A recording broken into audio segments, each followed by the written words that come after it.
નમસ્કાર, આપ જોઈ રહ્યા છો લખત ન્યૂઝ અપડેટ ચેનલ। તમામ સમાચાર અને અપડેટ મેળવવા માટે ચેનલને સબસ્ક્રાઇબ કરો અને બેલ આઇકન પર ક્લિક કરો જેથી તમામ સમાચાર અને અપડેટ તમને મળી રહે।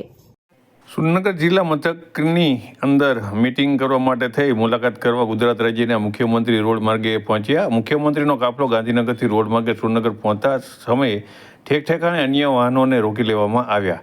આજે સાંજના સમયે ગુજરાતના મુખ્યમંત્રી લોકસભાની ચૂંટણી પહેલાં સુરેન્દ્રનગર જિલ્લા ભાજપના હોદ્દેદારો સાથે મીટિંગ કરવા સુરેન્દ્રનગર પહોંચ્યા હતા। તેમના દ્વારા સુરેન્દ્રનગરમાં થયેલ વિકાસના કામના લોકાર્પણ કરવા સાથે કરોડના વિકાસના કામનું ખાતમુહૂર્ત કરવાનો કાર્યક્રમ આયોજન કરવામાં આવ્યાનું જાણવા મળ્યું હતું। ત્યારે મુખ્યમંત્રી ભૂપેન્દ્ર પટેલ ગાંધીનગરથી 10 જેટલી ગાડીઓના કાફલા સાથે સુરેન્દ્રનગર જવા નીકળ્યા હતા।